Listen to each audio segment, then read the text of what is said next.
¿Perdón? No, digo los asistentes. Ok. Sí, es que estoy viéndolos. Perfecto, entonces bueno, muy buenos días. Vamos a comenzar con el panel número 18. En este panel vamos a hablar de la noticia Soy Yo, periodismo. Nos acompañan Gabriela Iturriza, magíster en literatura latinoamericana de la Universidad Simón Bolívar y profesora de lengua y cuentística latinoamericana y periodismo político literario.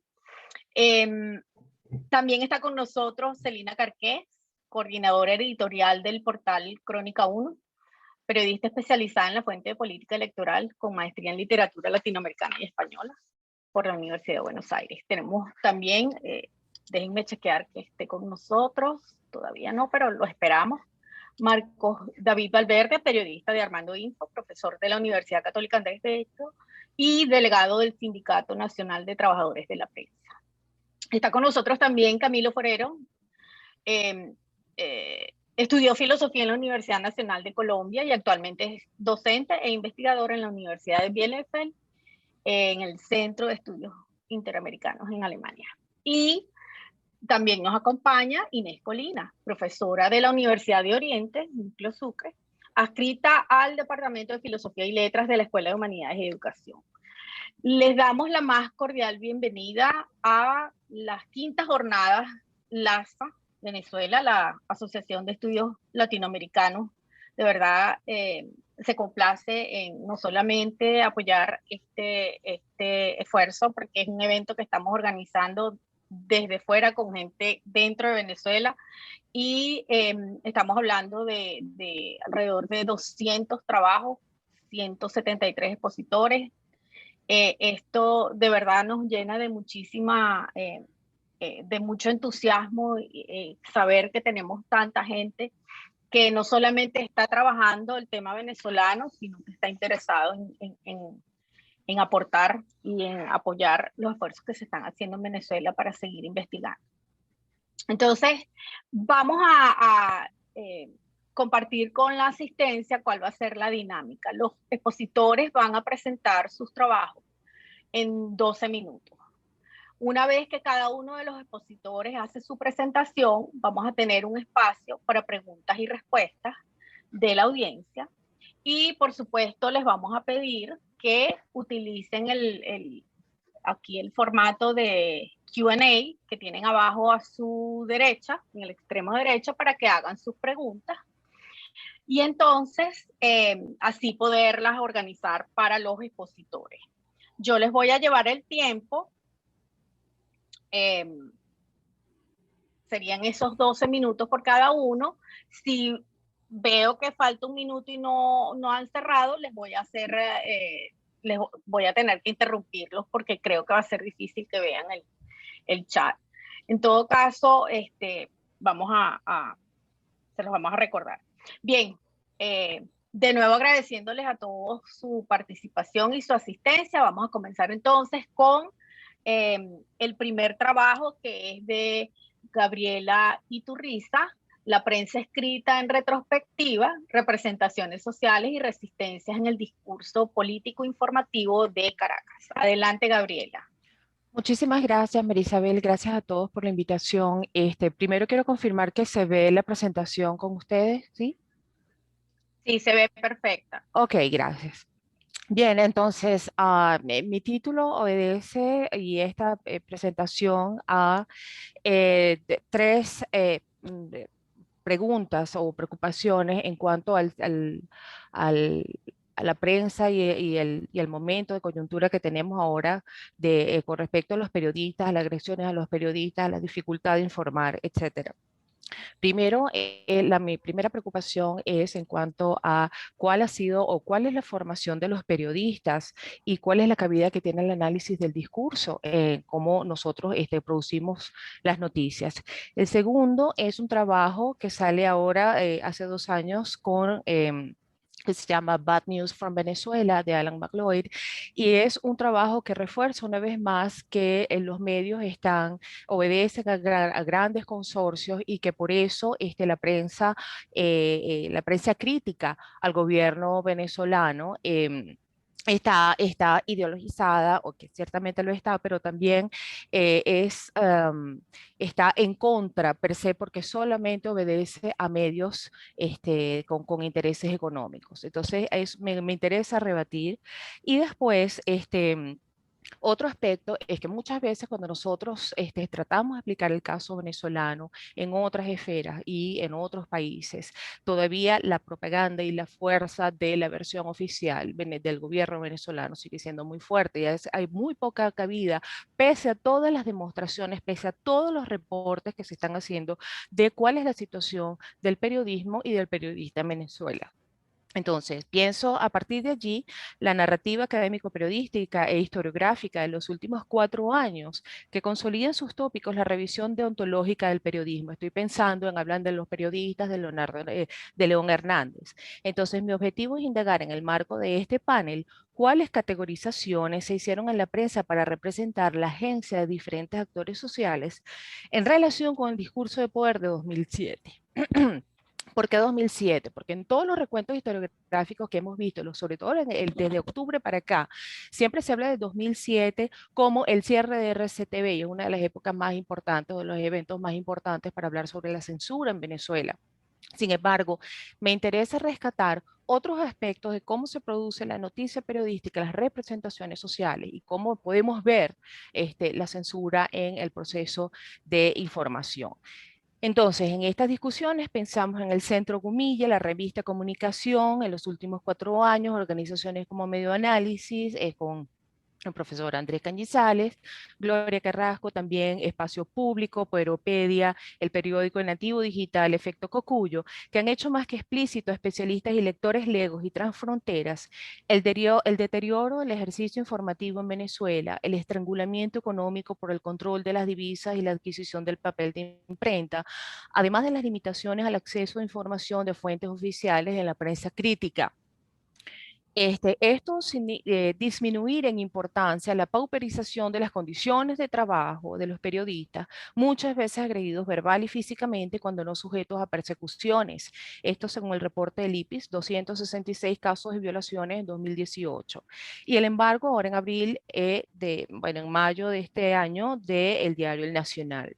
Así, 2 macrorelatos se han orientado el rol de la prensa como intérprete de eventos y productores de para y realidades discursivas. Entonces, por qué esta visión? Porque funciona todas estas denuncias que se están haciendo.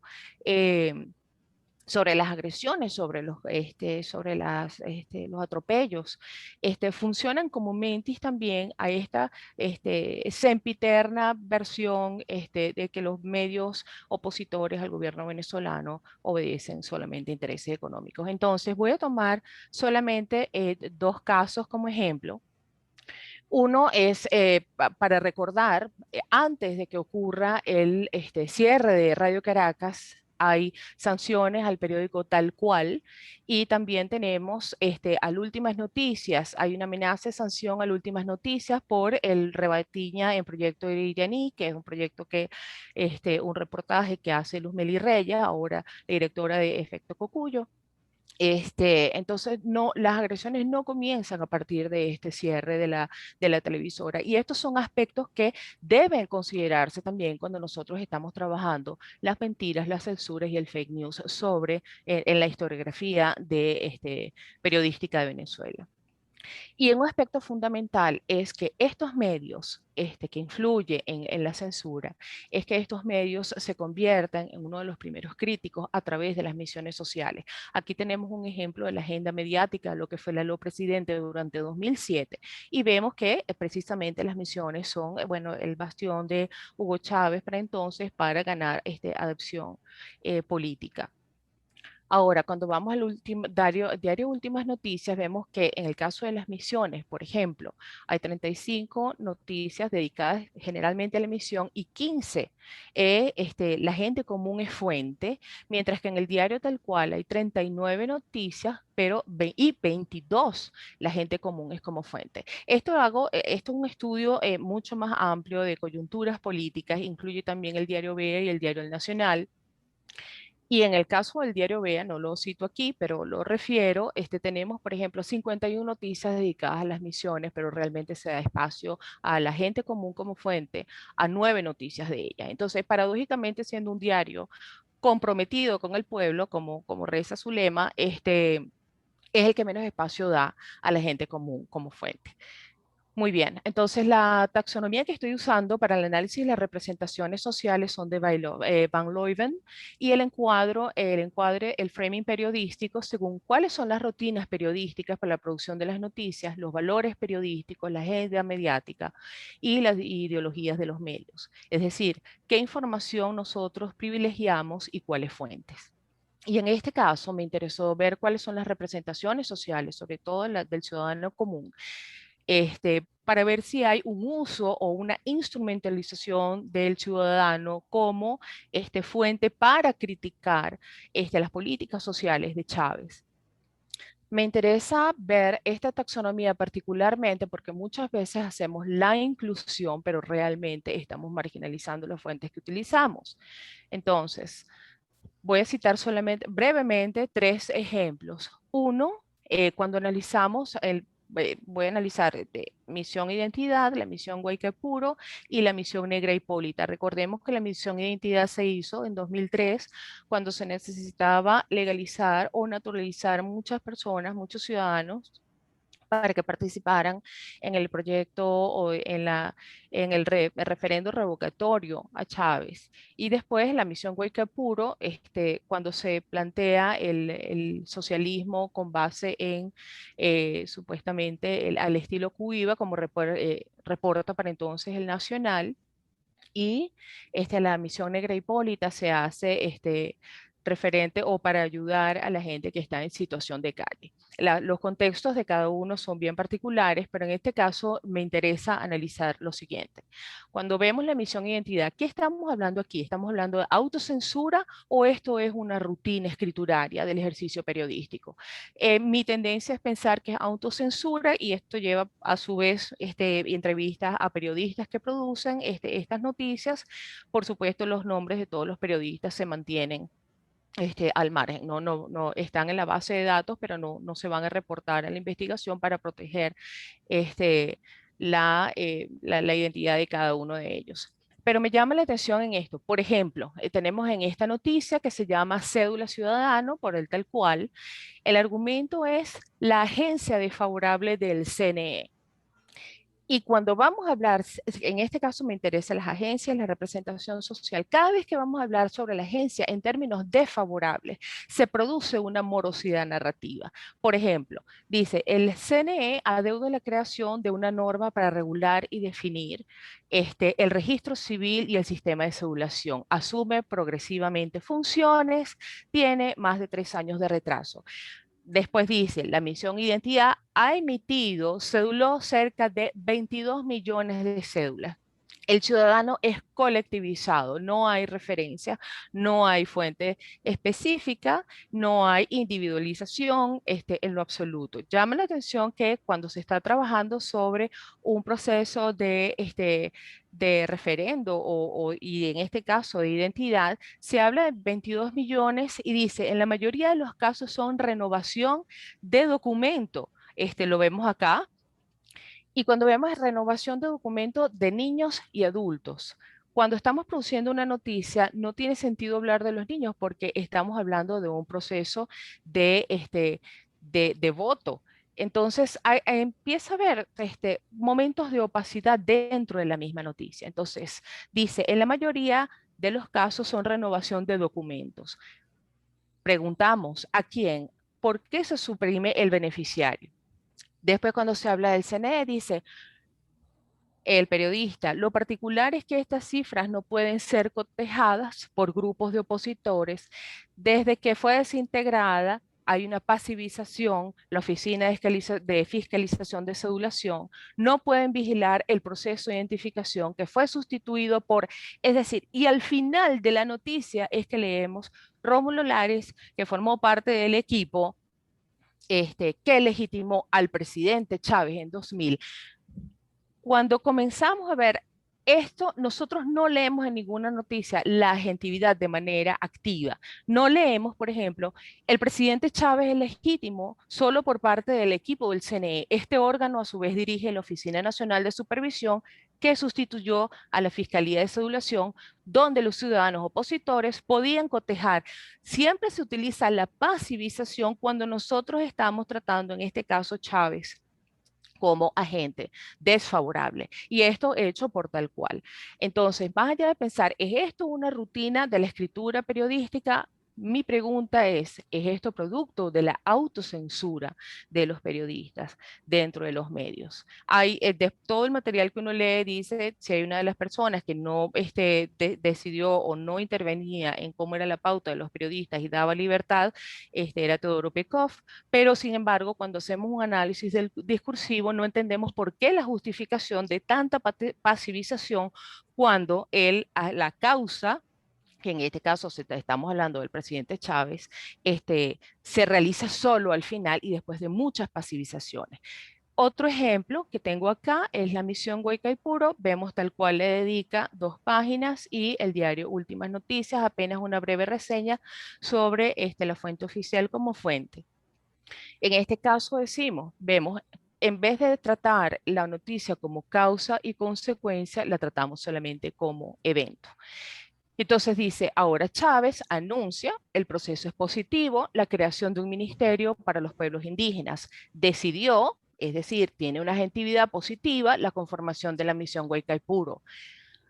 Entonces empezamos ahora con la valoración desfavorable, que buscaba garantizar los derechos, o perdón, la devolución de los derechos de los pueblos a indígenas. Vemos acá, ¿quién le quitó los derechos? ¿Cuáles son los derechos? ¿Quién no los garantiza?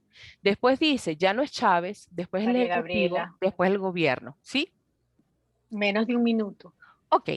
Bueno, entonces, en el último caso, hay una comparación también donde termina, donde se usa también, en el caso de los indigentes o la gente con situación de calle, como forma de instrumentalización para criticar la fuente oficial, en este caso de quien dirige la misión Negra Hipólita. ¿Cuáles son las recomendaciones? Utilizar la agenda y la titulación como referentes para establecer la pertenencia en la capacidad con respecto a los cargos que ocupan, es decir, no colectivizar, destacar e individualizar a la fuente. Y las preguntas que nos hacemos, ¿cuántos periodistas cubren las políticas sociales? ¿Cuántas veces se le da al ciudadano el privilegio o se prioriza como fuente informativa? Y cuándo les damos la voz al otro sin que eso sirva a los intereses de quien escribe. También esto implica, obviamente, realizar un estricto análisis de cuáles categorías usamos el análisis del discurso para evitar marginalizar también a las fuentes que utilizamos. Muchísimas gracias. Gracias. Gracias, María Gabriela. Ahora vamos entonces con Celina Carqués, quien nos va a hablar. Celina Carqués nos va a hablar del periodismo con la gente, relatos offline y conectados. Adelante, Celina. Buenos días, María Isabel. Un placer estar aquí en estas jornadas. Bueno, yo les voy a contar un poco cuál es el trabajo de Crónica 1 y cómo surgió este medio nativo digital. A inicios del gobierno de Nicolás Maduro, en 2013, circulaban 134 medios impresos, según datos de la organización no gubernamental Espacio Público. Al día de hoy, no quedan más de 20 periódicos en circulación y ninguno tiene alcance nacional. De estos periódicos que salieron de circulación, apenas 50 permanecen con sus páginas web activas y solo 3 viven únicamente en redes sociales, de acuerdo con cifras de IPIS. Entre 2009 y 2019, según Espacio Público, 180 radios fueron cerradas. En la mayoría de los casos se trataron de órdenes ejecutivas directas de cierre por parte de las autoridades, alegando supuestas infracciones. Toda esta avalancha de compras, cierres y cerco a los medios coincidió con el cambio de modelo de negocio en los medios de comunicación en América Latina, algo que ocurrió hace décadas en Estados Unidos y en Europa, pasar del impreso al digital, que dejó a centenares de periodistas alrededor del mundo sin trabajo. Pero como suele suceder, de cada crisis surge siempre algo bueno. Los periodistas que resistieron durante meses en las redacciones de los periódicos luego de las compras, comenzaron a organizarse y a pensar qué hacer y cómo informar a la sociedad. Algunos habían advertido las señales y se prepararon. Pensaron en crear medios nativos digitales. El reto era buscar financiamiento. Los principales medios emergentes que hoy copan el debate público son dirigidos por periodistas, como Armando Info, El Pitazo, Efecto Cocuyo, Runrunes, El Bus TV y Crónica 1, medio del cual soy fundadora, La Vida de Nos e Historias que Laten. El hecho de que estos influyentes medios estén dirigidos por periodistas y financiados por ONGs les ha permitido contar con una independencia inusitada en el país, así como dirigir el debate público hacia temas de verdadero interés nacional y realizar grandes investigaciones sobre tramas de corrupción del chavismo que hubiesen sido imposibles de ejecutar en los medios tradicionales. Todos los medios nativos digitales contamos con una real e increíble libertad, sin condicionamientos de poderes fácticos o grupos económicos. En mis 20 años de carrera, repartidos entre El Nacional y Últimas Noticias, jamás había podido ejercer mi profesión sin ningún tipo de condiciones o indicaciones de ser cuidadosa con determinado grupo económico o político. Eso ya no existe en mi cotidianidad, al igual que en la de muchos de estos nuevos medios. La oferta mediática digital ahora es amplia y hay portales especializados para toda clase de audiencias, desde generalistas que cubren todos los temas, porque su audiencia es amplia, hasta periodismo de investigación y periodismo de no ficción y periodismo enfocado a los sectores populares, como es el caso de Crónica 1, El Pitazo y El Bus TV. Ahora les quiero contar las condiciones en que surgió Crónica 1 y detallar un poco qué es lo que hacemos. Nosotros nacimos para informar sobre y para las comunidades populares ante las restricciones del libre flujo de la información que pretenden imponer desde el gobierno y otros poderes privados. Somos una iniciativa de espacio público, una organización no gubernamental de derechos humanos dedicada desde hace 15 años a la defensa y promoción de la libertad de expresión y el acceso a la información. Nuestro trabajo está enfocado en hacer periodismo desde las zonas más pobres del país. Relatamos las historias invisibilizadas para la mayoría de la sociedad utilizando todos los recursos que existen y con lo que podamos innovar, bien sea infografías, videos,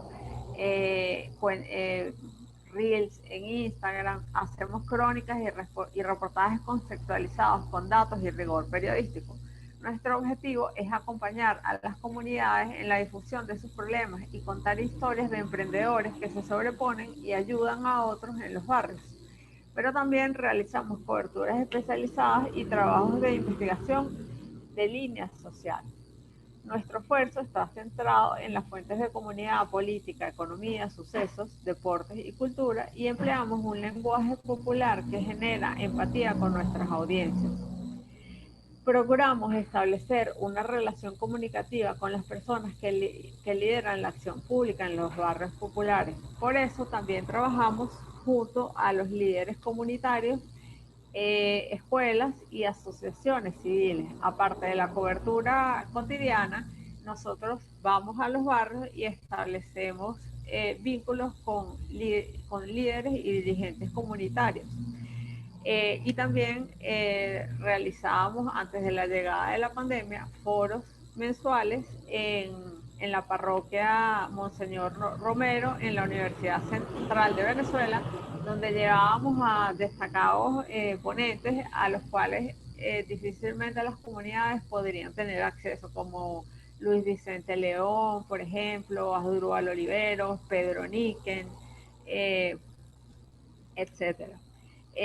Ahora, con el COVID, hemos redoblado estos foros y los hacemos cada 15 días sobre temas que les atañen y que les importan, sobre cómo protegerse, cómo verificar la información y cómo cuidar su salud mental ante la pandemia. Utilizamos obviamente herramientas como WhatsApp, pero ya nos mudamos a Telegram porque nos permite llegar a una mayor audiencia. Y bueno, porque el acelerado deterioro de los servicios públicos como la electricidad e internet impide que muchos usuarios se conecten en el momento dado de la actividad y con Telegram pueden acceder luego a la información. Pero también les quería contar de cosas que nosotros hacemos directamente en las comunidades. Desde que nosotros nacimos en 2016, hemos realizado junto a las comunidades al menos 48 murales con mensajes que las comunidades desean que se resalten, bien sea de convivencia ciudadana, de no botar la basura o desechos sólidos allí, cerca de su comunidad, o simplemente promover algún mensaje que le interese a la comunidad. Y también bueno, en estos barrios realizábamos contactos con estos dirigentes, como les contaba, para tratar de hacer foros y de formarlos y capacitarlos en el manejo de las redes sociales, verificación de información, y que ellos mismos pudieran aprender a redactar las noticias para que pudieran contar cuáles eran los problemas de su comunidad. De hecho, creamos una sección en el portal que se llama Cronista Popular, donde estos líderes que hemos capacitado a lo largo de 6 años, que son alrededor de 400, ellos escriben semanalmente una nota haciendo una denuncia y se procura establecer un puente con alguna autoridad local. Y bueno, a veces tenemos suerte y se logran solucionar problemas, otras veces simplemente queda en la denuncia. Bueno, atendiendo a los lineamientos para la prevención de la COVID, hemos disminuido esa presencia en las comunidades.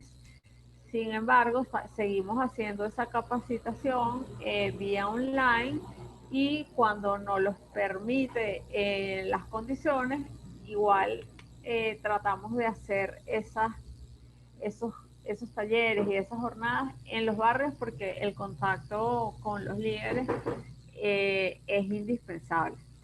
En 2019 desarrollamos una metodología que se llama Detente, Duda, Busca y Coopera, o DDBC, para fortalecer las capacidades de los ciudadanos ante la desinformación y las informaciones falsas que circulan en momentos de censura, ataques a la prensa y sobresaturación de información de noticias y contenidos. En total hemos dictado, en 2019 en total dictamos 7 talleres. Estos talleres los realizamos vía online y en la medida de lo posible también gracias a nuestros aliados, a los aliados de espacio público en todo el país. El año pasado dictamos 151 talleres de verificación de información y 5 de redes sociales, alcanzando a más de 4.500 personas en 10 estados del país. 92% fueron de forma virtual y 8% de forma presencial. En lo que va de 2021 ya hemos dictado 43 talleres de verificación de información y 3 de redes sociales en todo el país. estos talleres son muy valorados por las comunidades, al ver que son herramientas útiles y prácticas que pueden usar en cualquier momento del día. Los dirigentes comunitarios y vecinos tienen necesidad de decir, mira, quiero que tales personas también conozcan esto y sepan de lo que se está hablando, de los temas de la agenda, y que se formen y que puedan transmitir la información. También hemos realizado encuentros presenciales con vecinos para definir estrategias de trabajo y llegar a más comunidades. Por ejemplo, realizamos un foro en la parroquia universitaria con 29 líderes comunitarios del área nacional, del área metropolitana de Caracas, perdón, para oír qué esperaban de nosotros y cómo podíamos estrechar los vínculos con las comunidades. Luego de ese foro creamos un premio que es un premio para las comunidades a la mejor fotografía del cronista gráfico. Celina, sí. Menos de un minuto. Ok. La periodista que trabaja con nosotros, Norma Rivas, que tiene 30 años de experiencia dedicada al trabajo de comunidad, resalta la importancia de estos medios como Crónica 1 en momentos de confusión, dolor y sufrimiento. Y bueno, recuerda que en medio del temor ante la COVID, nosotros hemos tratado de seguir con nuestros vecinos, acompañándolos en su denuncia y tratando de ayudarlos a enfrentar la adversa realidad que tienen ante sí. Gracias. Muchas gracias, Celina. Ahora continuamos con Marcos David Valverde de la Universidad Católica Andrés Bello. Nos va a presentar la libertad de expresión en dictadura, un desafío periodístico. Adelante, Marcos David.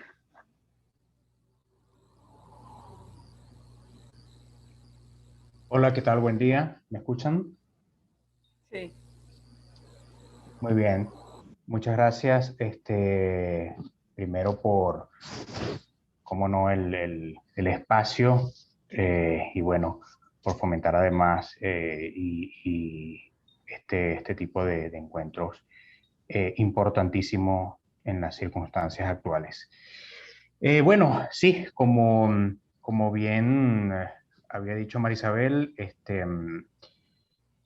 nuestra disertación leve y breve gira en torno de la libertad de expresión en dictadura, un desafío periodístico y algunos pequeños añadidos, además. Comienzo. Se titula este panel "La noticia soy yo", caso periodístico. Es curioso, cuanto menos, sobre todo porque hablamos de un contrasentido. Si se me pregunta, horroroso. No debe ser el periodista nunca la noticia. No necesariamente por una práctica que además y de manera lamentable se extiende en estos días, que es la del ansia del protagonismo, y sobre la cual, aprovechando este espacio, hablaré de pasada en unos minutos, sino por un asunto igual de lamentable, que es el hecho de una dictadura. Es tentador presentar en esta tribuna algunos números que sustenten el punto, las cifras irrefutables. Por ejemplo, tomemos en cuenta nada más las 36 violaciones a ese derecho que registró la ONG Espacio Público en mayo, que es la misma ONG a la que se refirió hace un rato Celina, o también, como había ya dicho nuestra primera compañera, sobre el caso del Nacional. Pero tampoco menos me voy a explayar en citar a Voltaire, a Montesquieu o a Rousseau, considerados en Occidente los druidas de la libertad de expresión. Las cifras y los filósofos están siempre allí, a la mano de quien desee revisarlos. El punto ahora es la revisión social en torno de lo que implica la libertad de expresión desde la observación en estos últimos años y, por supuesto, a partir de algunas reflexiones. ¿En qué momento se jodió el Perú?, se preguntaba uno de los personajes más completos de conversación del de uno de los portentos narrativos de Mario Vargas Llosa, Conversación en la Catedral. Nos referimos en este caso a Zabalita. Y bien valdría la pena preguntarnos en qué momento se jodió la libertad de expresión en Venezuela. Considero entonces que fueron señales nada sutiles, y aunque cuesta reconocerlo, aplaudidas por una parte de la sociedad venezolana. Hay que señalar, cómo no, a Hugo Chávez, ese gran destructor de la República y de la democracia venezolana, como el verdugo también de la libertad de expresión. Hay que señalar, por supuesto, a Nicolás Maduro también como el continuador de ese, el verdadero legado. Pero en Venezuela algo comenzó a torcerse cuando la democracia incomodó y cuando quienes la denostaron, por no decir que le cayeron a balazos, como literalmente ocurrió, no recibieron el rechazo unánime, sino el aplauso para el héroe, para el vengador. Y en ese momento, es menester decirlo, se jodió la libertad de expresión en Venezuela también. El plan era sencillo, pero no por ello menos sistemático: desmontar las garantías democráticas. Fue desde siempre el proyecto de Hugo Chávez. El insulto fue la normalidad. El ataque al pensamiento divergente también. El apelativo vulgar, al contrario, la modalidad. En Venezuela, escudado en lo dicharachero y lo campechano, el lenguaje del poder fue clave para ese desmontaje. Y en buena parte, y lamentablemente, gustó. Luego vinieron las artimañas judiciales que hasta hoy padecemos: los cierres de medios, las censuras, las persecuciones judiciales, el financiamiento dispendioso para medios cómplices y complacientes, y lógicamente la asfixia para los medios independientes y el irrespeto hacia el ejercicio del periodismo. Ahora, más allá de eso, que es por lógica lo más obvio, como sociedad conviene formularnos una pregunta: ¿hasta qué punto nos parece plausible la libertad de expresión? ¿Y en qué punto comienza a estorbarnos y a parecernos incómoda? Un ejemplo sencillo. Hoy en día en Venezuela muchos se asumen como demócratas y contrarios a la dictadura madurista, pero les incomoda que el mensaje de la comunidad LGBTIQ tenga amplitud. Se plantan como demócratas, pero creen genuinamente que estos grupos, y abro comillas, no deberían estar ventilando su sexualidad. Veámoslo de nuevo desde la perspectiva política. Venezolanos que se plantan como demócratas contra Nicolás Maduro, y con toda razón, cómo no, pero a la vez aplauden y justifican las tropelías que hoy en día en El Salvador desata el neocaudillo Nayib Bukele. O peor, aplauden esas mismas tropelías de Bolsonaro en Brasil, de Trump en Estados Unidos, y recuerdan nostálgicos a Pérez Jiménez y a Pinochet. La coherencia entonces no es precisamente lo que nos está caracterizando como sociedad. ¿Cómo nos vacunamos contra ese mal que luce cuanto menos maleable? Se ha dicho con firmeza: con la institucionalidad, tan aporreada la pobre, tan denostada. Es solo con la solidez de las instituciones, hoy prácticamente de mantequilla en Venezuela, que podremos blindarnos contra las tentaciones autoritarias que nos han traído al despeñadero de hoy en día. Es también una educación consistente en relación con la importancia de los valores democráticos y de la diversidad que podremos lograr eso que nunca, en más de 2 siglos de república, hemos logrado tener en Venezuela, en una condición óptima: la buena salud de la libertad. En todo esto, el periodismo entendido como servicio público y no como una plataforma de exhibición, de proyección, de búsqueda desmesurada de premios e incluso gobierneros, algunos de ellos, y por supuesto de vanagloria personal, como lamentablemente asumen algunos colegas y como peor todavía, aplaude una parte de nuestra sociedad, también en parte por esa interpretación incorrecta del periodista y del oficio como héroe y heroicidad. Todo eso es fundamento para el rescate y la prevalencia de la libertad de expresión. Repito, el periodismo como servicio público y nada más. Y es menester recordarlo, escuchar las más duras verdades e incómodas Las más duras e incómodas verdades, aunque nos muevan e incomoden en la profundidad de nuestro sistema de creencias, es la clave también. Cuestionarnos. No hay forma de lograr una sociedad en la que prevalezca el respeto y la diversidad. Si no es así. No es precisamente lo que tenemos ahora. La robustez institucional, entonces, y para recalcar, y dejar de mirarnos los ombligos son un buen punto de partida. Y por supuesto, seguir plantándonos contra el autoritarismo. Muchas gracias. Bueno, muchas gracias, Marco David. Vamos entonces con nuestro siguiente panelista, Camilo Forero, quien nos va a presentar la paradoxicidad debido a los medios digitales, el caso venezolano. Adelante, Camilo. Bueno, buenos días a todos, espero que me escuchen bien. Primero que todo, muchas gracias a María Isabel por la moderación y gracias a LASA por organizar. Y bueno, digamos que el título un poco pomposo responde a la pregunta que también se hace María Gabriela, y es si la crisis es tan evidente, ¿por qué no es totalmente rechazada por todo el mundo, ¿no? Tanto en Venezuela como afuera de Venezuela. Digamos que mi tesis es que esto surge a través de los medios digitales, ¿no? Y digamos que para esto empezamos siguiendo al sociólogo alemán Niklas Luhmann, en que estamos obligados a aceptar que el mundo siempre es comunicación y esta comunicación es siempre mediada. O sea, no hay comunicación que no se medie por algo.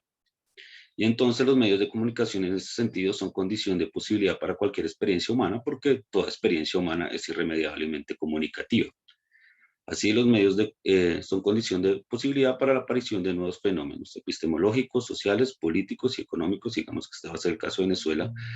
Y digamos que a cada introducción de un nuevo medio aparecen nuevas formas de hacer epistemología, nuevas formas sociales, nuevas formas de hacer política, nuevas economías, etc. Es decir, todos los sistemas humanos cambian. Si bien es una condición de posibilidad, no se puede afirmar que sea una condición suficiente para la aparición de nuevos fenómenos. Es decir, que aparezca un nuevo medio no quiere decir que todos se van a comportar como Venezuela, ¿no? O sea, no todos los medios, todas las estructuras sociales no se transforman de la misma manera a la introducción de un nuevo medio. Esto hay que tenerlo claro para no hacer generalizaciones falsas. ¿Sí? Pero digamos que lo que le pasa con los medios digitales a Venezuela no es exclusivo de Venezuela. Lo que pasa es que Venezuela tiene ciertas particularidades que hace que se comporte de esa manera. Digamos que esto lo que voy a hacer es como un pequeño viaje de los medios masivos a los digitales. Digamos que este es el clásico modelo de los medios masivos, ¿no? Había un sender, un productor de noticias, ¿cierto? Que eran las grandes cadenas televisivas, las grandes cadenas periodísticas, y había un receptor que normalmente era el lector, era el televidente, con poca posibilidad de retroalimentar al productor, ¿no? Siempre existían a través de encuestas, a través de una carta, pero digamos que las posibilidades eran bastante bajas. Mientras tanto, digamos que el modelo de los medios digitales, que es person to person, pues hace que el productor se transforme en receptor y al contrario, el receptor se forme productor, ¿no? Y crea una amplia posibilidad de distribución y producción de contenido, que no existía antes, ¿no? Antes era bastante caro producir algo y distribuirlo, ahora cualquiera con un celular puede producir algo y distribuirlo. Digamos que esto no es nada nuevo lo que estoy diciendo. Entonces, digamos que la transformación de los medios masivos a los digitales es que se reduce drásticamente la desigualdad inherente entre productor y receptor que existía en los medios de masa. El sujeto se puede volver tanto productor como receptor, eso está claro. Hay mayor producción y distribución, que creo que eso lo tenemos claro con los tres ponentes anteriores. Y, digamos, de lo que hablaba Celina y María Gabriela, se pasa de una lógica de legitimidad, es decir, normalmente en los grandes consorcios se debía digamos que revisar que la información fuera veraz, ¿sí? Eso no quiere decir, y por eso lo pongo, no se debe confundir información veraz con información verdadera. Es decir, no se trata de que la información fuera verdad en un sentido epistemológico, sino que pareciera verdadera y que pareciera que hubiera una lógica ahí de que había un proceso de tratar de llegar a la verdad.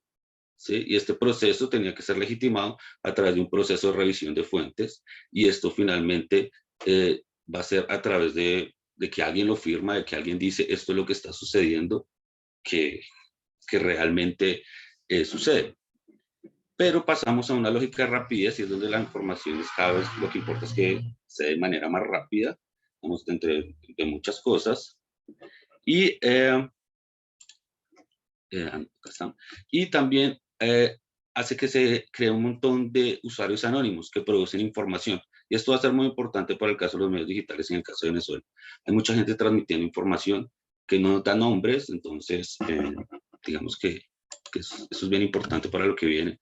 Digamos que viene después el autoritarismo en Venezuela, digamos sobre esto no me tengo que extender, digamos que este es el primer artículo de la ley Resorte, sobre esto tampoco me voy a extender porque ustedes saben más de eso que yo, pero sí vamos al punto de la responsabilidad social. Digamos que en este sentido la ley toca la misma lógica en que trabaja el medio, y es que hay alguien que asume lo que se está diciendo, hay una responsabilidad de aquello que se dice. ¿Sí? Y digamos que en el artículo 2, que es de la manera en que crea el cerco, digamos, en ese momento el gobierno de Chávez, es que en todo caso, la interpretación y la aplicación de la presente ley se atenderá preferentemente a su carácter de orden público, donde el orden público obviamente dependía a lo que el gobierno quería entender por orden público. Digamos que esa era la manera en que podía crear el cerco, ¿no? Digamos que eso está claro. Fue un poco rápido, pues, por la cuestión del tiempo. Digamos que los medios digitales vencen el cerco de la ley Resorte, y es que debido a que la información de los grandes consorcios de información se debe confirmar antes de su publicación, lo que les decía antes, se les puede imputar responsabilidad social, ética o legal por parte de la sociedad o de los gobiernos, ¿no? Pero en los medios digitales no es necesario porque los usuarios pueden ser anónimos y fugaces, y por lo tanto los medios digitales no se les puede imputar responsabilidad porque no hay a quien imputársela en algunos casos, no como en el caso, por ejemplo, como trabaja Celina, donde ahí sí hay alguien que se está haciendo responsable por la información. Pero digamos que hacia esas personas no voy que producen la paradoja, no es que ellos siguen funcionando con la lógica anterior, con la lógica de una responsabilidad y yo me responsabilizo de lo que digo, pero en Internet la gran mayoría de usuarios y los fake news surgen de gente que no se sabe o usuarios que no se saben quiénes son. Y hay un número gigantesco de información que no puede ser revisada segundo a segundo. Así, digamos, el régimen quisiera revisar la información, no puede porque es que cada rato se está produciendo. O sea, sería una manera imposible de hacerlo. Digamos que esta es la transformación que se da de los medios de masa a los medios digitales. Pues lo digo un poco rápido, pero después lo podemos debatir. Y acá es donde llegó al título, porque es una paradoja. La paradoja es la imposibilidad de juzgar a partir de principios epistemológicos sólidos algo como verdadero o falso. Es decir, en la época que vivimos ya no se puede decir, que ahora lo llaman posverdad, ¿no? Y digamos que voy a traer 3 casos, pero me voy a quedar los primeros 2. Seguro ustedes ya conocen estos 2 casos, pero solo para refrescarlos. Este es el de Ariancha Torrado, creo que se llama, que en la época de escasez salió en un video en un McDonald's a decir que no había escasez en Venezuela, que no habían problemas sociales, que vieran cómo el socialismo permitía que el imperialismo estuviera, ¿no? Entonces, digamos, creando esta idea de que todo lo que se dice sobre el régimen no es cierto, digamos, y aparece ella y viendo al McDonald's, miren cómo está el McDonald's lleno, acá podemos ver a unas personas comprando en un centro comercial, parece que todo surgiera como funciona en todos los países capitalistas, por decirlo así. Pero por el otro lado está Gabriel Herrera, que después es un influencer también, y saca un video, ¿no? Y va a los supermercados e intenta mostrar el desabastecimiento en algunos supermercados, ¿no? Entonces, acá el problema que surge es el siguiente. Frente a esas 2 versiones, ¿qué puede hacer la persona? ¿Cómo puede constituirse el presente? ¿Sí? Y dado en un contexto venezolano donde la institucionalidad está rota, es decir, hay poca credibilidad por parte de los ciudadanos, no solo frente al régimen, sino frente a los noticieros, a las noticias mismas, pues porque puede haber hipótesis de autocensura, como lo decía María Gabriela. Entonces, digamos que en ese contexto, ¿a quién le puedo creer? Entonces, la gran conclusión es que no le puedo creer a ninguno, ¿sí? Digamos que por cuestiones de tiempo me voy a saltar lo que pasó con la Carlota, pero ese también sería un caso interesante para discutirlo después. Pero, ¿qué es lo que pasa? Entonces, ¿cuáles son las consecuencias de esa paradoja sobre los sujetos? digamos que hay un primer sujeto, que es lo que, digamos, Celina intenta con su ONG, y es que busca determinar el valor de esa verdad, de esa coherencia con otras imágenes que ha tenido el presente y el pasado, lo que llamamos el sujeto bien informado, ¿no? Es aquel que intenta, a pesar del número gigantesco de información que hay, trata de encontrar una versión coherente para, digamos, rescatar esa idea de verdad que está ahí atrás. Digamos que ese sería el esfuerzo más loable. Después están los sujetos que ante la paradoja del tiempo deciden ignorarla, y lo llamo del tiempo porque es que hay dos paradojas. Sobre la paradoja del espacio no me puedo detener, pero digamos que sobre la paradoja del tiempo, que es lo que quiero decir, es decir, cómo los sujetos constituyen lo que está sucediendo y lo que ha sucedido, deciden ignorarla y siguen adelante. Es decir, simplemente frente a toda esta imposibilidad de decidir qué está sucediendo, siguen adelante, pero a diferencia de la manera del sujeto bien informado, esto se aferra a una imagen del pasado constituida durante los medios de producción y distribución de masa. Y digamos que esto es bastante recurrente en Latinoamérica, donde parece que la Guerra Fría nunca se va. Entonces, las personas, en cambio de aceptar las imágenes que se les están presentando e intentar entender por qué esas imágenes funcionan de esa manera, porque digamos que de cierta manera ambas imágenes son válidas, intentan es aferrarse al pasado, y su manera de entender el pasado, por ejemplo, en el caso venezolano, para las personas adjuntas al chavismo, es decir, que es el imperialismo americano que los está atacando, ¿no? Digamos que esa es la racionalidad que se esconde ahí. Lo que se esconde es ante esta paradoja, es decir, me agarro al pasado y intento decir que lo que está sucediendo simplemente corresponde a lógicas pasadas. Y finalmente el tercer caso es el del sujeto que se vuelve inactivo o reaccionario. En ese caso el sujeto acepta la paradoja del tiempo, es decir, no puedo decir si algo es verdadero o falso, acepta la coexistencia de múltiples líneas de tiempo que se proclaman como ciertas, y que no existen herramientas epistemológicas para decir entre ellas, es decir, no existen herramientas para decir que es verdadero en un sentido estricto, pero que se vuelve inactivo.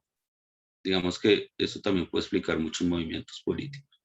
Y es que frente a la imposibilidad de determinar quién es el que está produciendo algo, el sujeto simplemente opta por no hacer nada, ¿sí? Digamos que esto puede también, de cierta manera, no solo esto, pero esto puede ser un factor importante para entender por qué en Venezuela se pueda llegar a producir un apolitismo, ¿no? Es decir, frente a la imposibilidad de saber quién es el que está, frente a la imposibilidad de saber realmente lo que está sucediendo, los sujetos prefieren no arriesgar su vida, porque digamos que para salir a estas protestas donde todos sabemos que son violentas y donde puedo morir. Me queda un minuto, dale. Dale. Y simplemente deciden pues no hacerlo.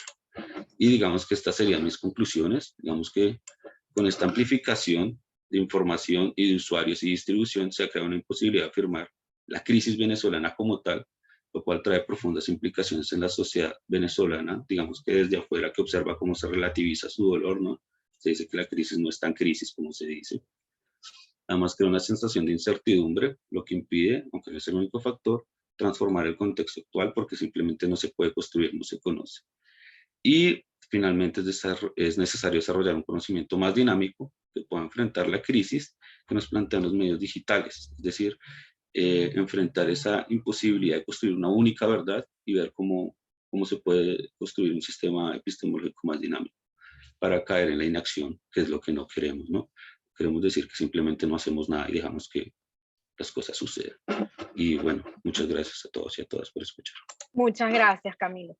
Ahora vamos de inmediato con Inés Colina, quien nos trae las fake news como estrategias de desinformación en Venezuela, apuntes pragmasemánticos y socioeducativos. Adelante. Buenos días. Espero que me escuchen bien. ¿Parece? Ok. Ok. No se ve la pantalla. Ya va.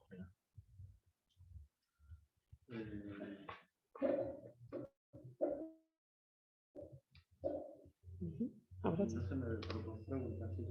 ¿Ven la pantalla? ¿Me escuchan? Sí, te escuchamos y vemos, sí. Se ve y todo bien. Ok, disculpen. Bueno,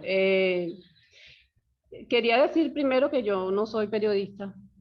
Yo soy profesora de la Universidad de Oriente, una asignatura denominada Comprensión y Expresión Lingüística, que es para los estudiantes que se inician en cualquier carrera, ¿no? Entonces me interesaba lo de la fake news como esa estrategia de desinformación, por eso es que trato y hago un análisis de algunas fake news como estrategias de desinformación y me enfoco en apuntes pragmasemánticos y socioeducativos. Básicamente inicio con una noticia dada por Nicolás Maduro en enero, en la que afirma que las gotas Carbativir son unas gotas milagrosas que combaten, que curan la COVID-19. Entonces, en este aspecto, me dedico a realizarlo desde dos momentos, ¿no? Desde ese momento pragmasemántico y desde el momento socioeducativo. Dentro de ese momento pragmático, se estudian los actos de habla, esas secuencias comunicativas. Me doy cuenta que en esa información todos los actos de habla que se mencionan son asertivos, son actos de habla que afirman lo que ese emisor quiere decir, lo que ese emisor quiere que se crea, ¿no? Eso se realiza en un contexto social y político, un contexto social donde vemos una sociedad que está desasistida de salud, una sociedad vulnerable, una sociedad que necesita creer en algo y por eso se juega con la fe de esa sociedad y las gotas se llaman gotas milagrosas del doctor José Gregorio Hernández. Entonces, sabemos que la mayoría de la población venezolana venera al doctor José Gregorio Hernández. Ese contexto político entonces nos demuestra a un ente gubernamental que es el mismo que está dando la información. Fíjense ustedes que no es casual que la esté dando Nicolás Maduro y no el Ministerio de Salud o la Asociación Médica Venezolana, sobre todo porque esta última no avala lo que dice Nicolás Maduro de las gotas, porque eso no tiene asidero científico. No hay evidencias científicas que digan que esta información es una información que vale, es una información valedera. Entonces, también esto nos conduce a ir a un estudio semántico del significado. Nos valemos entonces de las herramientas microestructurales y macroestructurales de la información. Nos damos cuenta que hay una retórica que es muy frecuente en esa noticia, como por ejemplo, gotas milagrosas, doctor José Gregorio Hernández, de Venezuela para el mundo, creadas por gente brillante, por mentes brillantes, tenemos la patente, la permisología. Entonces, fíjense ustedes que hay una retórica que intenta manipular a la población a través del sentimiento de la fe, por ejemplo, a través de un sentimiento patriótico, en el que se sienta orgulloso porque el trabajo lo está realizando venezolanos, están saliendo las curas de la COVID de aquí, de venezolanos, y que eso está patentado. Eso lo dice Nicolás Maduro en una entrevista televisada y además de eso, lo dice a través de Twitter. Entonces, fíjense ustedes que esto me lleva a observar ese aspecto social y el aspecto educativo. El aspecto social, vemos, y como ya ustedes lo han mencionado, un Estado que institucionaliza la desinformación, un Estado que institucionaliza la mentira, la falsedad, un Estado que sanciona a medios y a periodistas cuando no sigue la línea de información que ellos quieren. Pero también ese Estado es el Estado que permite a través de CanTV, por ejemplo, las conexiones. Y sabemos que no toda la sociedad venezolana se puede conectar, tiene conexión con Internet. Hay sitios específicamente donde no se puede hacer. Hay sitios donde continuamente se está cayendo la conexión. Entonces, este es un Estado que hace que se vea la información que ellos quieren que se vea, simplemente. Es un Estado hábil en crear campañas para la desinformación. Es un Estado que no es casual que en el año 2019, un estudio que se hizo en la Universidad de Oxford, esté entre los primeros 7 que hacen campaña digital para influir en políticas extranjeras. Entonces, es un Estado manipulador, es un Estado que él sanciona para imponer la noticia que él quiere que se escuche, que necesita que la población escuche. Entonces, claro está que hay grupos, como ustedes también lo han dicho, que monitorean y verifican la información. Esos grupos, por ejemplo, dentro de lo que ustedes han mencionado, pero también está el observatorio de Face News. Ese observatorio da cuenta que desde el Estado también se irrespeta la libertad de expresión, se irrespeta el derecho a la información. Entonces, es tarea del periodismo, es tarea del periodista, perdón, saltar todas esas barreras. Ese aporte, esos aportes que ustedes como periodistas nos dan a nosotros, educadores, nosotros tenemos que tomarlo para llevarlo a las aulas que sean las que podamos tener, porque no sé si saben que en este espacio, aquí en Cumaná, no tenemos estructura física porque las aulas han sido destruidas, la universidad ha sido destruida. Entonces, en el espacio que nosotros podamos incluir esa información que ustedes nos aportan, esa información, esa alfabetización mediática que nos aporta herramientas, que nos aporta conocimiento para poder discernir entre información que sean reales e informaciones que sean falsas.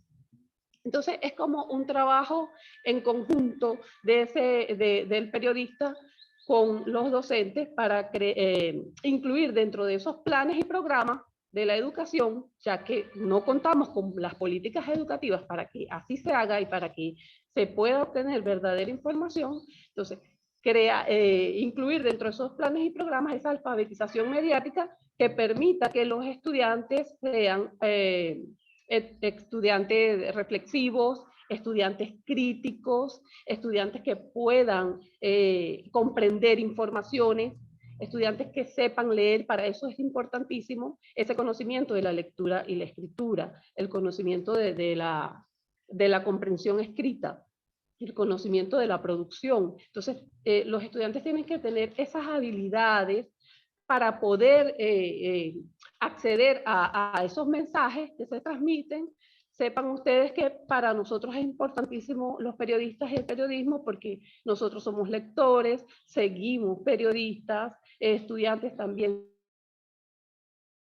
siguen periodistas. Entonces necesitamos creer en esas informaciones que ustedes nos puedan dar, esas informaciones que puedan, como ustedes decían, tener un ciudadano informado, informaciones que que nosotros podamos decidir cuáles seguir y cuáles no. Entonces, eso es sumamente importante, conocer esas herramientas del periodismo, por ejemplo, esa herramienta de alfabetización mediática. Sabemos que hay un Estado sancionador, un Estado que no le interesa la verdadera información, y un Estado que va a intentar siempre a desinformar. Entonces, ese aporte del periodismo junto a la formación educativa es la que a nosotros, desde el punto de vista educativo, desde el punto de vista académico, nos interesa, ¿verdad? Conocer todas las herramientas que ustedes nos puedan brindar, toda esa alfabetización mediática para lograr a un ciudadano formado, para lograr la formación académica. Ese ciudadano tiene que, por supuesto, saber de lectura y escritura, tiene que comprender mensajes, tiene que ser partícipe de su mundo, tiene que reflexionar en torno a su mundo y tiene que aprender a discernir entre las noticias que puedan ser reales y las noticias que puedan ser falsas, porque la intención es que no se propague la desinformación, que es el interés que tiene el Estado venezolano en cuanto a las campañas manipuladoras que tiene para que el ciudadano se desinforme. Esto es todo lo que yo les puedo decir. Las preguntas. Bien, muchísimas gracias. Entonces, vamos a pasar, vamos a ver si ya tenemos preguntas de los asistentes, en caso de que no las tengamos. Entonces, yo voy a hacer una ronda para iniciar con María Gabriela. Vamos a ver por acá. Lo que nos presentó María Gabriela, yo creo que para aquellos que no somos periodistas, pero que estamos interesados en el tema venezolano y sobre todo en la cobertura del camino del deterioro político en Venezuela, tiene que verse no solamente desde el punto de vista de los actores políticos, sino también en este caso, de instituciones que de alguna forma reflejan ese deterioro. Entonces, pensando en lo que planteaba María Gabriela, y luego lo que Celina nos mostró como una respuesta a ese deterioro. Estoy tratando de enlazar todas las presentaciones para iniciar una conversación. A mí me llama la atención que estamos hablando de un proceso de deconstrucción de la democracia donde los medios son sumamente importantes y que a pesar de lo que describía Marcos David, que estamos claros que ha sido un proceso que no fue violento, pero que ha sido consistente, donde los medios y los comunicadores sociales están en la misma categoría de otros actores políticos que son objeto de persecución por parte del Estado. ¿Cómo se sostienen los medios y el ejercicio del periodismo en tiempos de deconstrucción democrática? Porque si bien estamos hablando de un régimen político que tiene más de 20 años en proceso de consolidación, los medios han resistido, transformándose, reinventándose, como lo planteaba Celina en su presentación, pero también no exentos de las amenazas y de los riesgos que, sin ser partidos políticos, son tratados como si fueran actores políticos activos. Entonces yo quisiera que hablara cada uno de ustedes, si quieren seguimos el mismo orden en el que hicieron sus presentaciones, de cuáles son los retos de hacer un tipo de periodismo en tiempos de desconsolidación de la democracia como lo que está viviendo Venezuela. Entonces yo les doy a ustedes el foro es de ustedes para que vayan cada uno respondiendo no a esta pregunta, sino al comentario. Adelante, Gabriela. Podemos hablar de unas intervenciones de 2-3 minutos para que todos tengan oportunidad de hacer un par de rondas, ¿les parece? Sí. Pienso a partir de cada una de las ponencias. Atención, no soy periodista, mi perspectiva es de la lingüística aplicada y desde los estudios del discurso.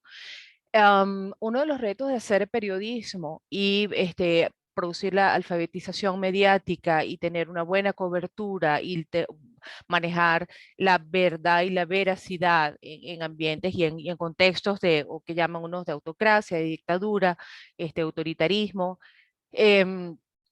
es cómo cubrir las distintas perspectivas y las fuentes para poder hacer llegar una información lo más próxima a lo que realmente está sucediendo y cómo hacerla diversa. Pienso en los medios digitales y una de las dificultades personales es cómo no seguir los medios que soportan lo que ya yo sé sobre Venezuela, lo que ya yo creo sobre Venezuela. Eso es una particularidad del medio digital que no existía en los medios tradicionales, porque tú ves bastante cobertura, ves la página abierta, y tienes la posibilidad de analizar distintos enfoques e ir a distintos periódicos. En el caso digital, tú consumes noticias casi que por eventos, pero es muy difícil cubrir el amplio espectro de todas las causas y consecuencias relacionadas con ese evento. Creo que eso es uno de los mayores retos que tiene el periodismo ahora. Cuando hablamos de la alfabetización mediática, por ejemplo, ¿cómo no hacer que el gobierno termine usando a su favor esa alfabetización mediática? Pienso en el caso de lo que exponía Celina, cómo hablar de un lenguaje popular que genera empatía con las audiencias. Es decir, estamos repitiendo una estrategia que se inició con Chávez, el lenguaje popular para hacer llegar. ¿Por qué estrictamente ese lenguaje popular? Para ganar una adhesión. Eso me queda pensando como reto, ¿cuál tipo de lenguaje estamos manejando? Y esto va después una pregunta para Celina, ¿cómo manejar ese lenguaje para evitar la victimización y producir más agencia de quienes están denunciando? Porque planteas Crónica 1 como un lenguaje, como un medio digital comprometido, es decir, con los usuarios, y es un medio pareciera que denuncia, pero a veces la denuncia cuenta nada más es con la suerte de que esos problemas sean resueltos. Y en el caso, a partir de lo que decía Marcos, estamos hablando entonces, estamos haciendo ahora una reflexión desde el periodismo como un mea culpa por haber sido un actor social durante el 2002, haber tomado partido deliberado contra el gobierno, cuáles son las posibilidades que tenemos para seguir avanzando en ese ejercicio periodístico, ¿no? Entonces, y particularmente desde el análisis del discurso, uno de los grandes aportes ahora del periodismo digital es que hay un enfoque más en la causa y la consecuencia que propiamente en el evento. Pero hay que buscar, y sobre todo lo que más nos preocupa a todos los venezolanos es cómo buscar y cómo cubrir todas esas fuentes cuando no tenemos acceso a Internet o muchas veces a redes digitales. Esa es mi reflexión. Gracias, Marisabel. Celina, adelante.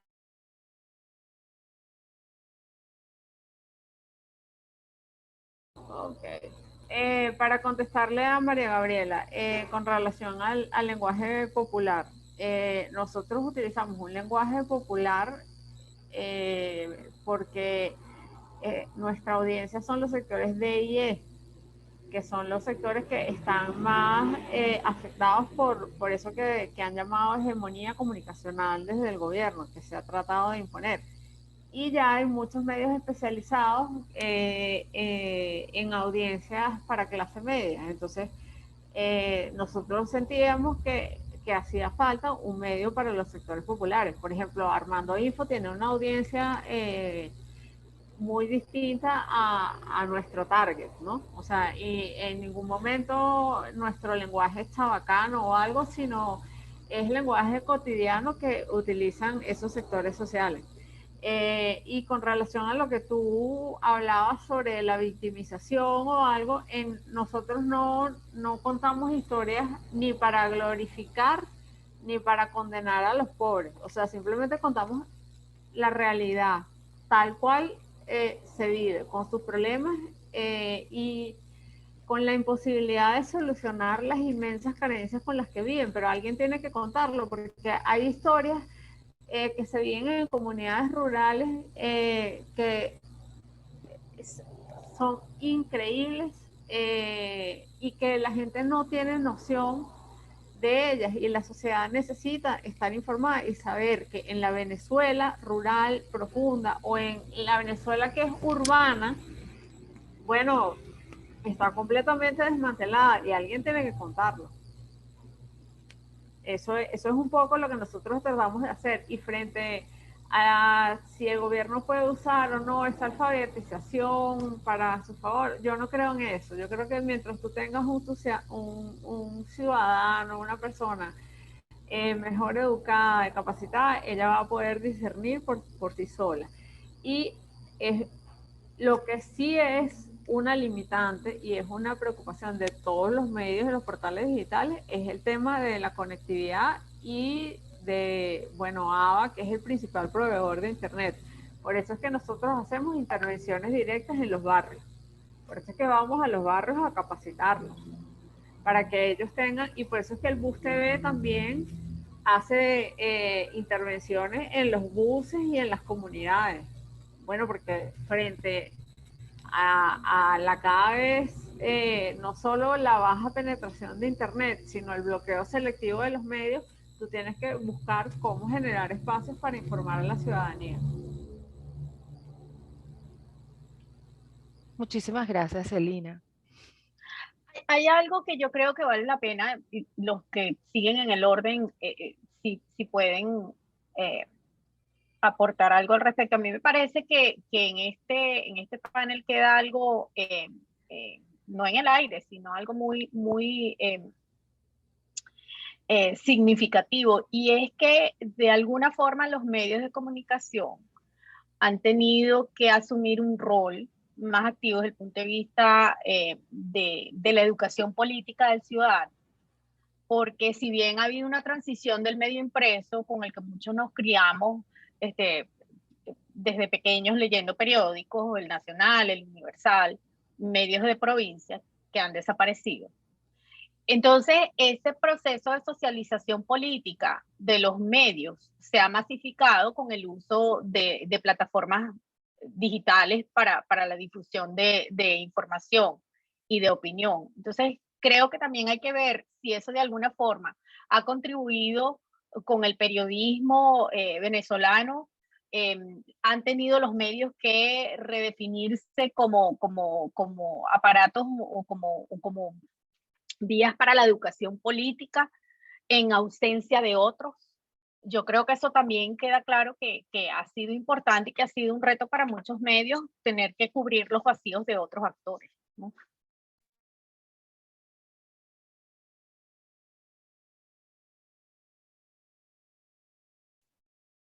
Sí, bueno, me tomo me tomo el atrevimiento de tomar la palabra.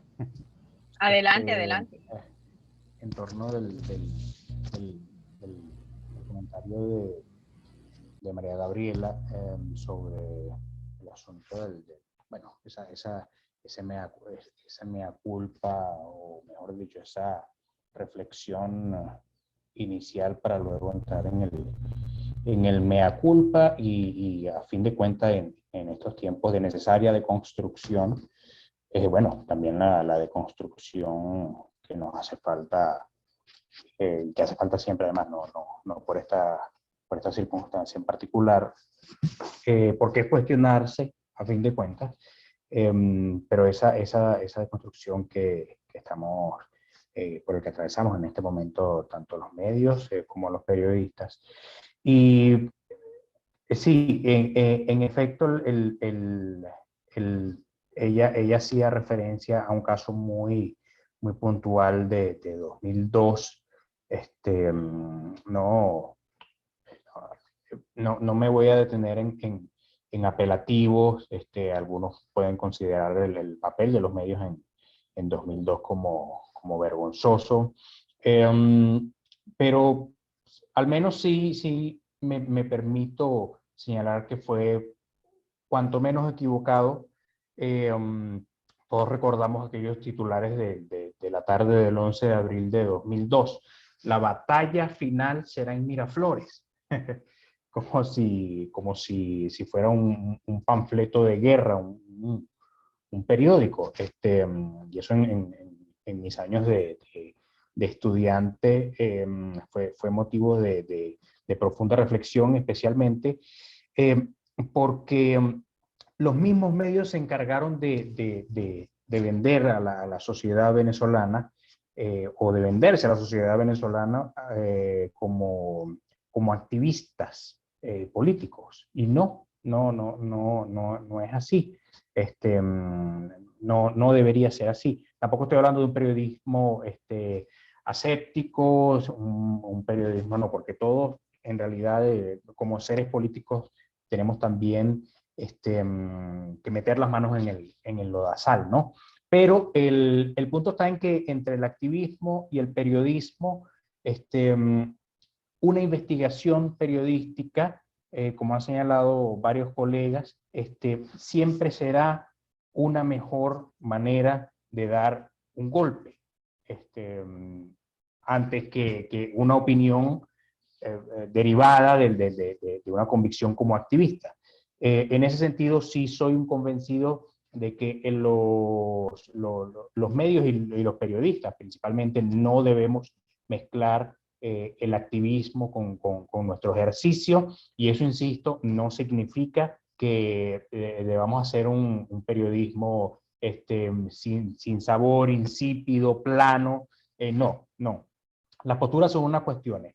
Y un periodismo insípido y plano tampoco es lo que contribuye con una sociedad. Pero sí separar muy bien ambos roles, porque si no, ocurre a fin de cuentas lo que ocurrió en 2002 y en todos esos años de la década de 2000, en la que además la sociedad venezolana, insisto, reclamaba por parte del periodista y del periodismo cierta heroicidad, que no es un papel, a fin de cuentas, de nosotros. Pero yo comparto parte de lo que dice Marcos David, y ciertamente hubo una deformación en los medios de comunicación a finales de los 90 y a principios del año 2000, y también incluso de Globovisión, que solo informaba para un sector al igual que BTV. Pero sí, es cierto que el periodismo no debe hacer activismo, porque eso desnaturaliza su profesión, pero el periodismo tiene que defender causas. O sea, el periodismo tiene que defender la democracia. O sea, hay principios y valores con los que uno, sin hacer activismo, pero tú tienes que defenderlos. O sea, tú estás casado con ciertos principios y valores que tienen que guiar digamos, tu trabajo, la búsqueda de la verdad, la defensa de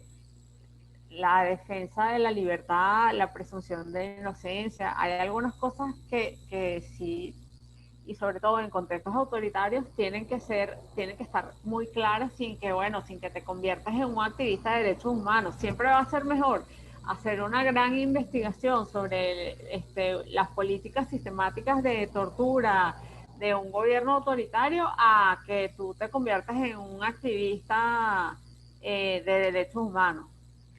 Pero tienes que tener claro también que, cuál es tu papel como periodista en determinados momentos y coyunturas. Exactamente, exactamente. Claro, la defensa de las libertades, los derechos humanos, como dicen, la democracia, por supuesto, allí no hay titubeos, allí no hay titubeos. Y por eso hablaba también de tener el cuidado de que no se trata de hacer un periodismo plano, un periodismo aséptico, un periodismo como en algunos momentos se ha reclamado también, objetivo, que Eso ya no es una existe. discusión No, además antaña y bastante caduca. Pero sí, ahí sí, por supuesto, estamos en absoluto de acuerdo, y es a lo que siempre he totalmente. remado. Estamos de acuerdo. Ahora, a mí lo que me llevó a esa reflexión es que ante la crisis de representatividad por la debilidad de los partidos políticos, Venezuela ha llevado a los medios, así como la sociedad civil, las organizaciones de la sociedad civil, los medios como parte de ese, vamos a decir, ambiente, ecosistema, los medios también se han visto de manera involuntaria, se han visto en la necesidad de suplir, de llenar ese vacío muchas veces, no solamente en términos de comunicar, sino de educar y de formar políticamente, porque cuando Celina dice que ellos hacen foros en Crónica 1, y cuando otros medios también tratan de suministrarle herramientas a las comunidades, eso no es un trabajo de los medios, eso debería ser un trabajo parte de la labor de formación política de los partidos políticos. Entonces, se está llenando un vacío. No, pero están llenando fíjate los que, medios ese vacío. O sea, en algunos casos sí hay medios que se han valido de eso y bueno, y a mi parecer han cometido un error asumiendo posiciones que no les corresponden y que los desnaturalizan. Pero en el caso de lo que nosotros hacemos en Crónica 1 es formar, o sea, es simplemente formar a la gente, o sea, a comunidades muy pobres, muy desasistidas, para que sepan redactar noticias, o sea, para que aprendan a manejar incluso las redes sociales. La penetración lo que pasa es que la gente no tiene noción de algunos datos, pero la penetración de Internet es la más baja en Latinoamérica. Los teléfonos inteligentes casi no existen en Venezuela, o sea, apenas hay 40% de líneas activas en el país. Entonces, claro, mucha gente se maneja es con SMS. Entonces, bueno, esa gente vive con inmensas carencias, está desasistida y hay un abandono del Estado y ellos de alguna manera necesitan comunicarse. Entonces nosotros no es que los estamos formando políticamente y les estamos diciendo, mira, lo que tú tienes que hacer es ir, no sé, contra el gobierno. No, les estamos enseñando cómo se usan las redes sociales, cómo se envían SMS, cómo verificas tú la información, nociones periodísticas, no tienen nada que ver con contenido político. Nosotros nos mantenemos, de hecho, hemos tenido sino hemos tenido que incluso pedirle permiso no a planes, pero sí a colectivos para que nos dejen hacer los talleres, porque son talleres de formación periodística básicamente. Más nada, nosotros no intervenimos en más nada. Porque no es nuestro rol, no es nuestra labor. O sea, las comunidades tienen que ver cómo se organizan ellos, pero ante el proceso de empobrecimiento y deterioro de los servicios públicos, oye, si tienes que ayudarlos un poco a capacitarlos, eso sí. O sea, yo eso no lo veo reñido con nuestra labor. Ok. A mí me gusta mucho el trabajo que estás haciendo, Celina. Es un trabajo educativo también. Estás llevando herramientas a gente que sabemos que no tiene. Los que vivimos eso sabemos lo que eso significa, ¿no? Entonces, que lleves eso de directo es importantísimo, porque hay mucha gente que de verdad no pueden, no tienen esa información. Entonces están haciendo una labor educativa importantísima y el periodismo se está adaptando a estos nuevos tiempos. Entonces eso también es necesario.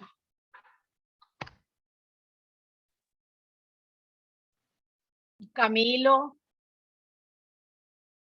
No, yo escuchando atentamente a lo que dicen todos, digamos que, o sea, lo que hace Celina me parece bastante loable, o sea, con su grupo, en el sentido de intentar crear estas herramientas para que ellos vuelvan algo, para que puedan analizar la información, pero digamos que esto es mucho más profundo con los medios digitales y creo que este es un gran problema que se le junta más a Venezuela para los otros problemas que tiene, porque es que no es un problema exclusivo de Venezuela, en el sentido de que no, a veces es imposible discernir entre algo que es verdadero o falso para la gran mayoría, porque donde sucede, o sea, lo que nos muestran los medios digitales es que no sabemos nada sobre el mundo, sabemos lo que está sucediendo en las 3 cuadras alrededor de nosotros, el resto todo es contado y por lo tanto todo es imaginado. Y dentro de estas historias imaginadas caben varias historias juntas, o sea, cuando digamos en el extranjero se escuchan historias de Venezuela es que todas esas historias son posibles, o sea, es posible que, no sé, digamos ahora estos que salen estos blogs de viajes donde van a las playas y todo se ve muy bonito, esto es posible, o sea, eso no es falso, pero por el otro lado, en los barrios están pasando cosas terribles y ambas cosas son ciertas. Y digamos que lo que se necesita es un cambio en la manera en que los sujetos reciben las noticias, las entienden y cómo ven el mundo, y cómo intentan conectar esas dos cosas. O sea, es que las dos cosas no son excluyentes, ambas cosas pueden suceder. Digamos que este ejercicio que hace Celina es un ejercicio que deberíamos hacer todos, y es una transformación porque todavía intentamos entender las noticias o el mundo a través de los medios de masa, y no entendemos que los medios digitales nos obligan a entender el mundo de una manera distinta, porque venimos son de mundos imaginados. O sea, Venezuela, Colombia, Alemania son cosas imaginadas en las cuales pensamos que todo funciona igual, pero no funciona igual. Hay muchas realidades que están existiendo todas a la vez, y eso no niega que exista una crisis mientras hay gente que está inmensamente rica. Entonces, digamos que, o sea, no se debe vincular solo este ejercicio como, porque parecería, o así siento que se está entendiendo, que el ejercicio de Celina fuera un ejercicio de asistencialismo. No, es un ejercicio que debemos hacer todos en general, independientemente de la clase social, independientemente del género. Es un ejercicio que tenemos que hacer todos, porque es que los medios digitales nos llevaron a eso, no es que nosotros hayamos decidido. Y eso hace, digamos, que en la crisis venezolana todo más difícil. Realmente lo hace más difícil todo, y yo en serio valoro la labor de los periodistas en Venezuela, porque tienen que estar de frente con que a saber que las personas no les van a creer.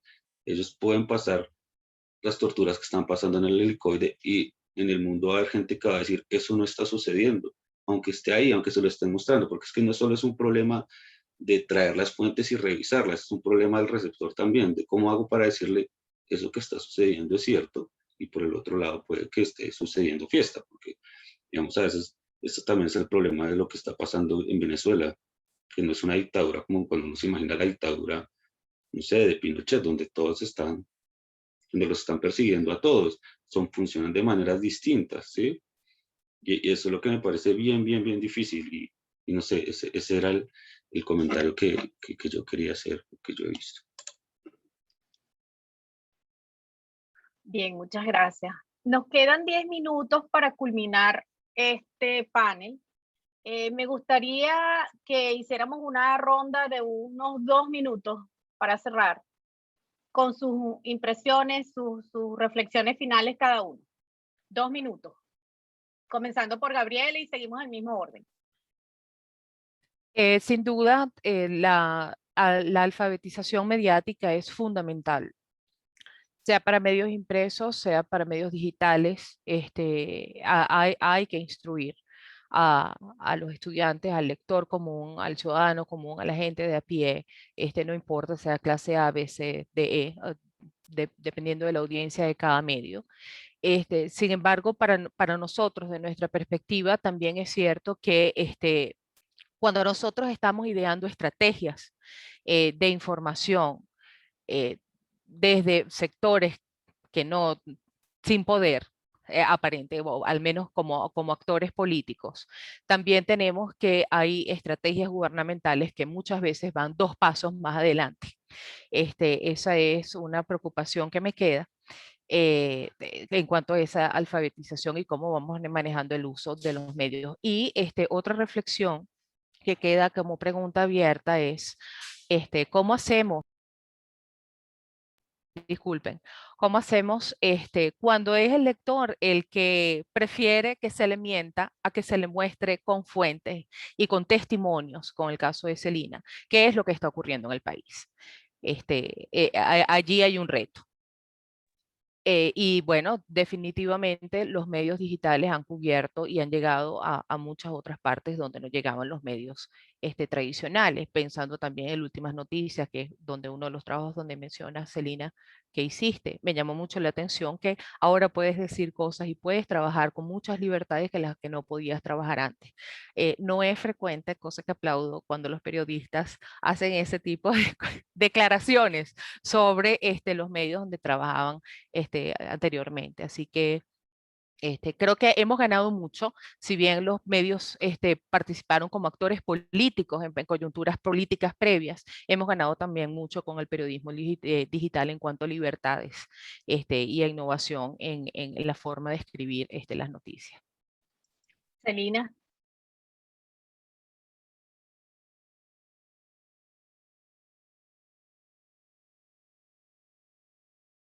Te voy a ver, Sí, ok, ya. listo. Ajá. Bueno, contestándole un poco a María Gabriela y para cerrar, bueno, desde Crónica nosotros vamos a seguir trabajando de manera directa con las comunidades y redactando y buscando información sobre bueno, el drama que viven las comunidades sin victimizarlo ni nada, sino simplemente mostrando. Nuestro lema es los hechos como son. Marcos David trabajó conmigo y sabe que nosotros simplemente nos atenemos a los hechos. Y yo creo que en este momento, en esta coyuntura, más que nunca, se necesita de una ciudadanía informada y los medios, bueno, están sometidos a unas presiones durísimas que a veces la gente ni siquiera sabe, no son solo los bloqueos, sino presiones de todo tipo a nivel, en ámbitos personales y eso. Pero creo que sí, en este contexto autoritario en el que nos movemos, es importantísimo documentar todo lo que está pasando. Documentar todo lo que está pasando. Y bueno, después se verán los frutos de eso, pero hay que dejar constancia de todo. ¿Quién sigue? Marcos David. Bueno, pues sí, gracias para cerrar entonces. Lo primero es que yo soy un convencido de que este es uno de los mejores momentos que hay para hacer para ejercer periodismo en Venezuela. Si bien, por supuesto, tengo mis críticas por lo que pasó y por lo que también en muchos medios continúa pasando, sobre todo por cómo se asume por parte de algunos medios y colegas el periodismo, como una visión me parece torcida, como señalaba en la ponencia. Sí debo decir que es un momento en el que celebro que los medios están siendo creados, a diferencia de lo que ocurría en el pasado cuando eran creados por empresarios. Hoy en día son creados por periodistas, como es el caso de Crónica 1, en donde tuve el honor de trabajar en Armando Info, que es donde estoy trabajando ahora. Y bueno, yo siempre aferrado a esa dogmas en esto, no existen, pero sí hay algunos preceptos como que sí creo en el periodismo como eso del servicio público y en nosotros los periodistas como esa concepción de rastrilladores de estiércol.